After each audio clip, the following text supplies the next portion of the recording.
Every year, the world eats more than 100 billion servings of instant noodles. It is one of the cheapest hot meals a human being can buy, and the country most associated with it is Japan. But most of the wheat behind them is not Japanese. Japan grows roughly 1/6 of the wheat it uses and buys the rest, and it has done so for 70 years. For most of that time, the largest supplier has been the United States. That is not an accident of taste. In the years after 1945, a hungry, defeated Japan was fed with American grain. Then, when the hunger ended and the American grain surplus did not, Washington and Tokyo ran a joint campaign to make sure the Japanese kept eating it. There were school lunches built on imported flour for 30 years. There were buses that drove into farming villages to teach housewives how to cook with it.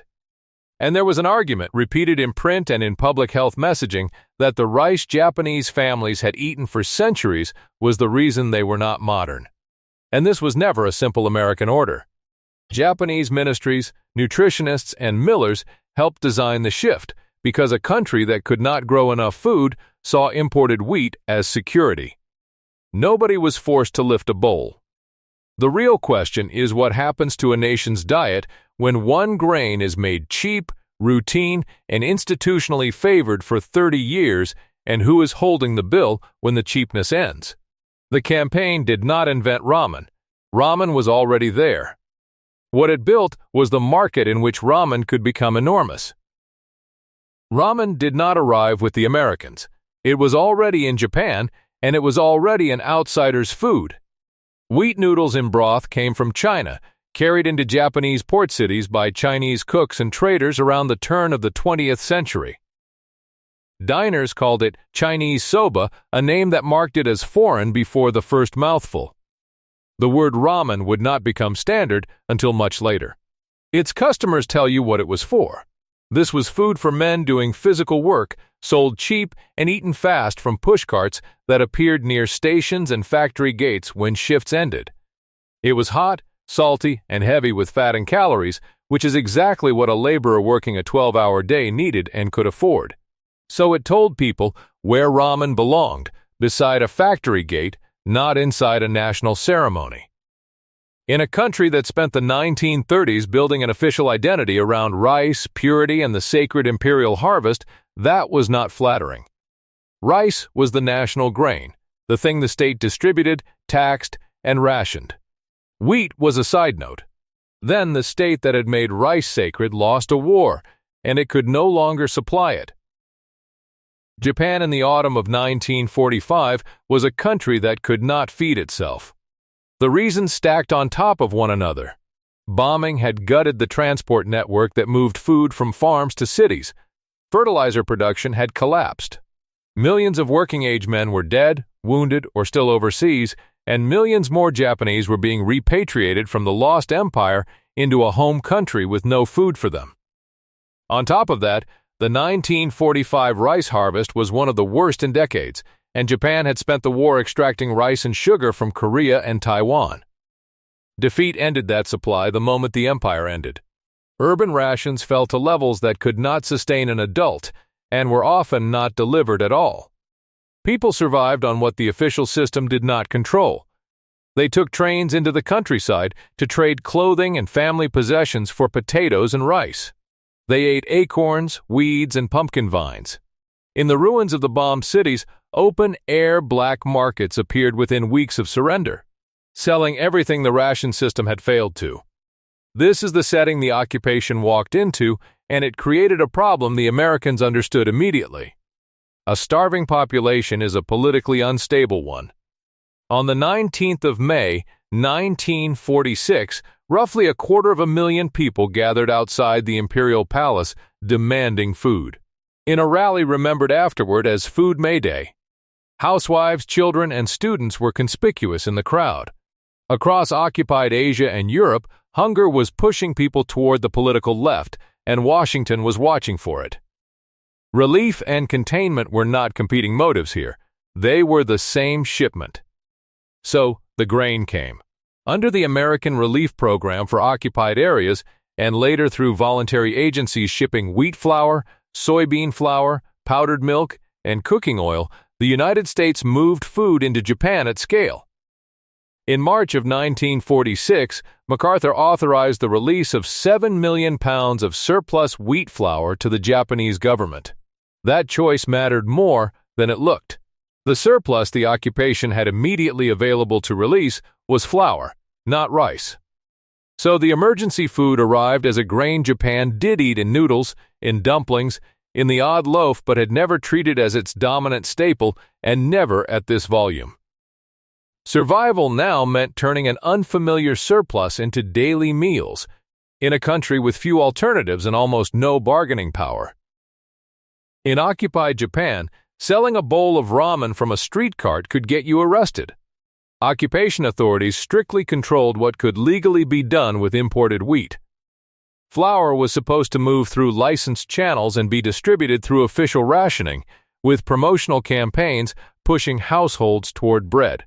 Outdoor food vending had been banned during the war to protect the ration system, and the occupation kept that ban in place. Selling noodles from a street stall was, straightforwardly, illegal. It happened anyway, at scale. Flour leaked out of the official system and into the black markets, and one of the most efficient things a seller could do with a sack of flour was turn it into noodles. Boil them, ladle broth over them, and sell hot bowls to people standing in the open. Arrests for black market trading ran into the millions across the occupation as a whole, and surviving records show noodle sellers among those picked up.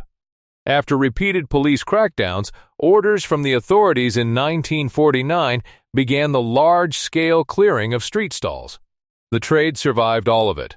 For someone whose legal ration had simply failed to arrive, walking past the stall was not a realistic choice. The economics were brutal and simple.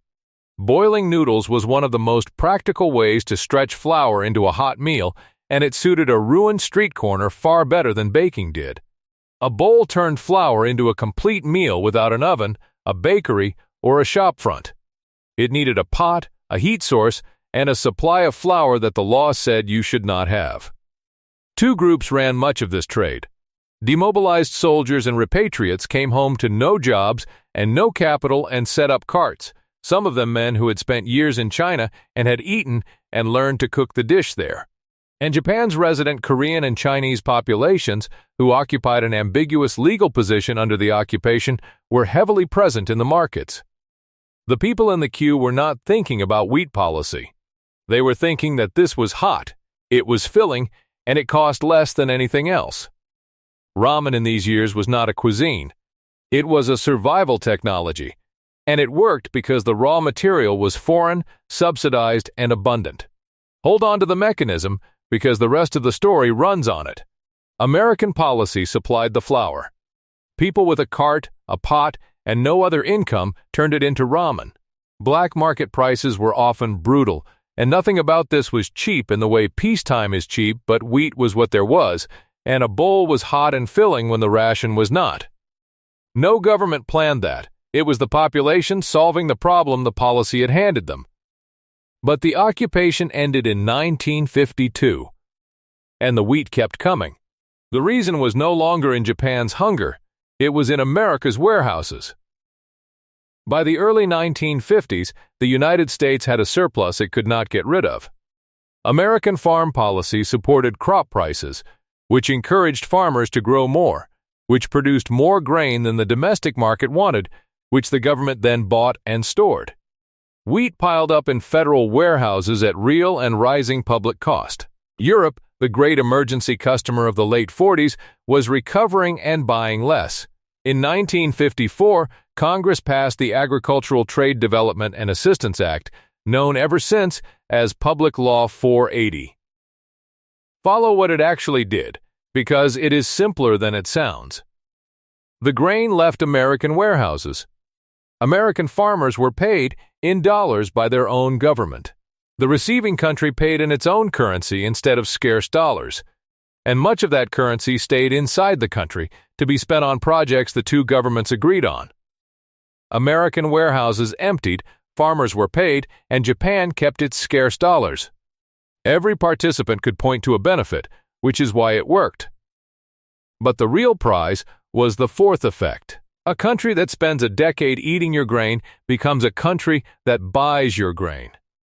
Officials were fairly candid that food aid was also market development. The purpose was not only to move this year's surplus, it was to build a customer. Japan was the ideal candidate. It was recovering fast, densely populated, short of arable land, short of dollars, and strategically essential to American policy in Asia. The United States signed Public Law 480 agreements with Japan in 1955 and 1956. By 1957, Japan was the second largest foreign buyer of American wheat. Now hold the two halves of this together.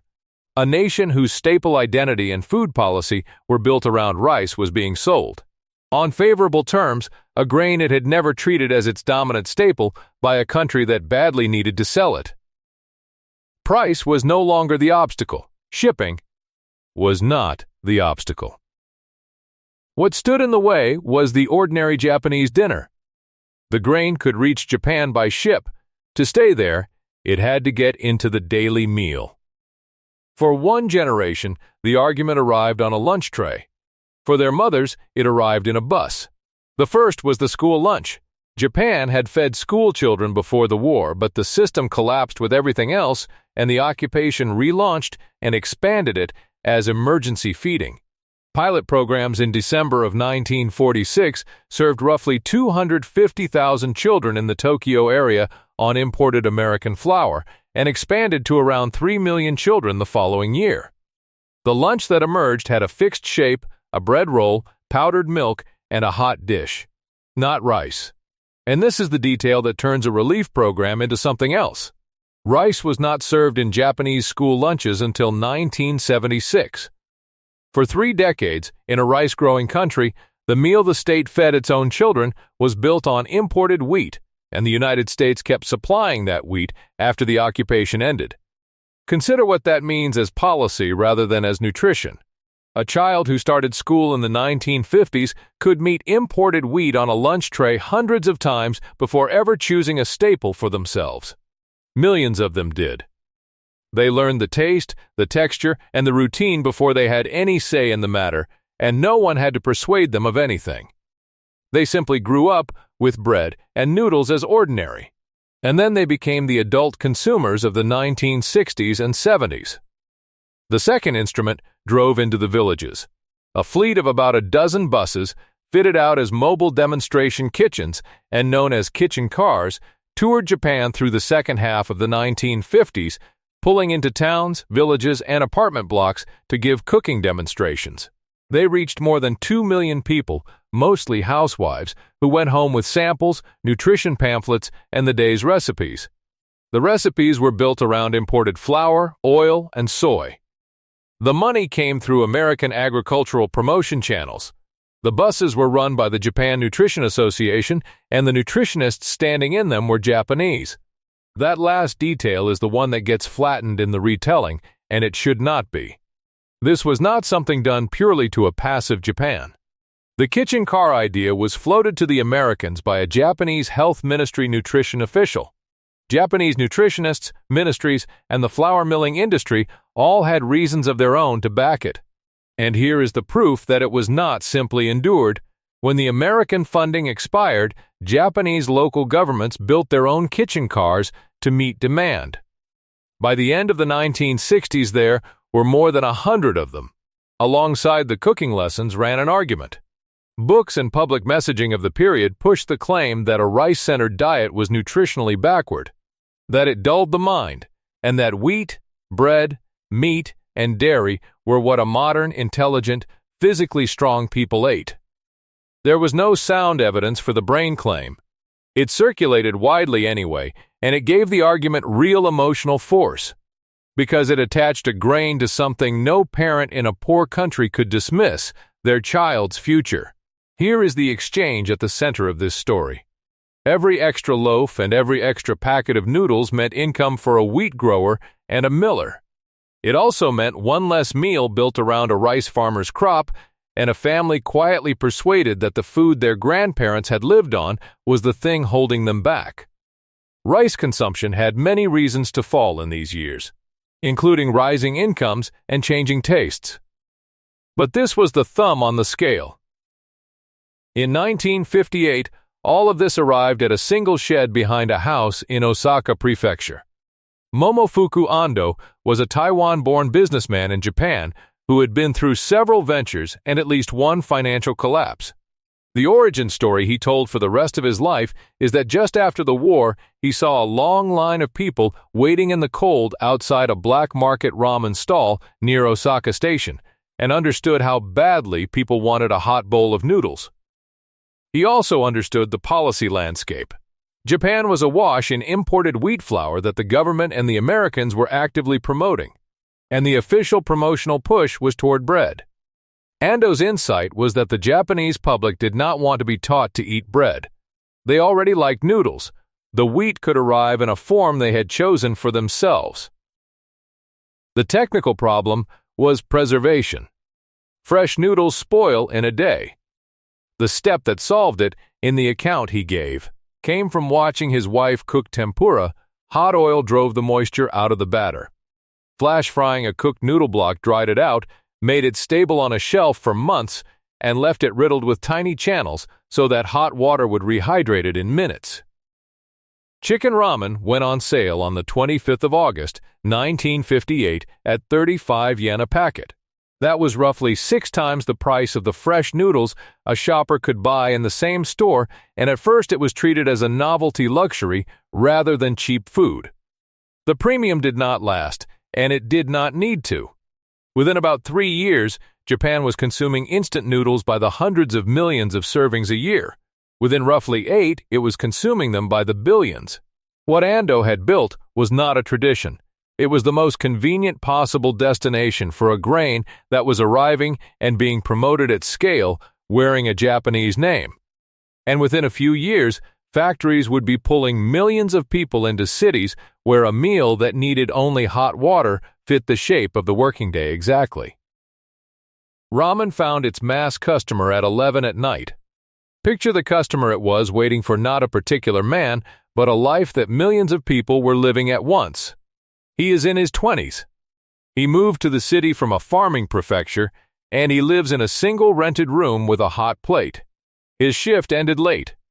There is no family kitchen here, no one cooking for him, and nothing open that he can afford but the cart by the station or the packet on his shelf. He needs the meal hot, filling, and finished in 10 minutes, because he is doing this again tomorrow. Across high-growth Japan, millions of workers face some version of that night. People moved from farming regions into industrial cities to work in factories, on construction sites, and in the offices and small businesses that supplied them. That migration did not just build an economy. It produced a specific kind of eater, young, urban, short of time, short of money, and cooking for one. Ramen was already the perfect answer, so the ramen shop multiplied across the industrial city, and the instant version multiplied in the rooms above it. The bowl looked much as it always had. Its meaning had changed. Ramen was working-class fuel in the 1930s, and it was working-class fuel in the 1970s, but the working class was now the engine of the world's fastest-growing major economy, and there were vastly more of them. If you like histories where an ordinary meal turns out to reveal a much larger system, subscribe to The Bitter Yield. Wheat consumption locked in behind it. The children of the school lunch program were now adults who had eaten bread and noodles their whole lives. Japanese wheat imports from the United States climbed through the period, reaching a peak of over 3 million metric tons in 1974. By then, preference was no longer the only force at work. Schools, mills, import contracts, shops, and household routines all assumed the wheat would keep arriving. Japan's own rice farmers were now producing a surplus of a grain their countrymen were eating less of, and the government began paying farmers to grow less rice while the country bought foreign wheat. What had been argued for in the 50s had become the plain arithmetic of Japanese agriculture. By the 1990s, people were queuing for an hour to eat a food that had once been sold from illegal carts. From the 1980s onward, ramen changed status. It stopped being merely cheap food and became a craft. Shops built reputations on a single broth. Regional styles were cataloged and argued over. Magazines, television, and eventually the whole apparatus of internet food obsession turned individual shopkeepers into figures worth queuing an hour for. A museum devoted to ramen opened in Yokohama in 1994. The timing is worth being careful about.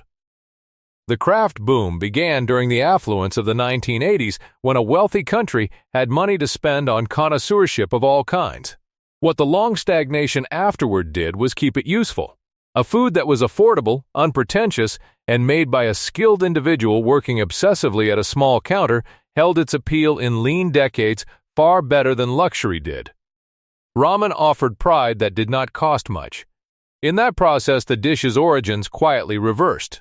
A Chinese noodle soup, scaled on imported wheat that was largely American in the decisive post-war decades, popularized by black market sellers and mass-produced by a Taiwan-born entrepreneur, became one of the most recognizable symbols of Japanese food culture in the world. Foreign tourists now come to Japan specifically to eat it. Japanese chains sell it back to the countries the ingredients came from. None of that is a deception.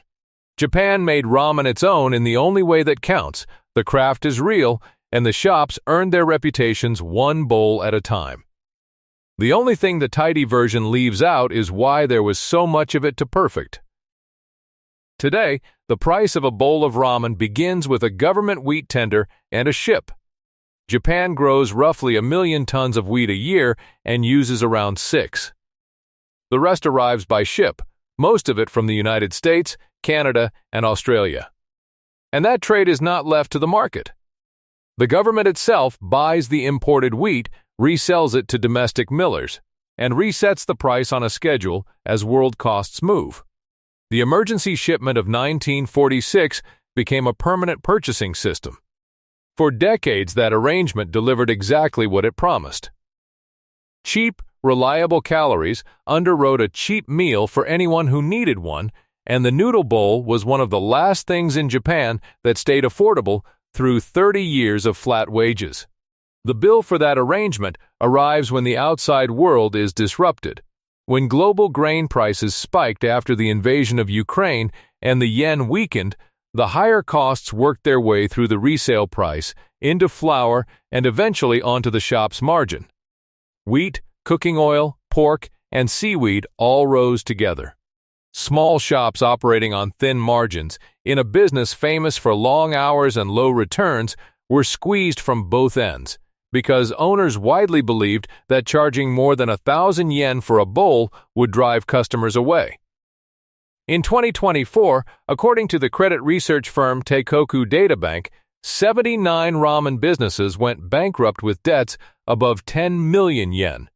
It was the highest figure on record. The following year, the number fell to 59, the first decline in 4 years. Those are small numbers against the tens of thousands of ramen shops in Japan, and the fall in 2025 matters. This is a squeeze, not a collapse. But it shows the exposure precisely. The cheap bowl stays cheap only while ships, harvests, and the yen cooperate. That is the cost that was transferred. Japan gained an affordable national food and a food industry that now exports it worldwide. What it accepted in exchange was exposure. The price of its most democratic meal is set, in part, by harvests and exchange rates on the other side of the world. Wheat did not create Japan's wider food vulnerability mountains, and scarce farmland did most of that.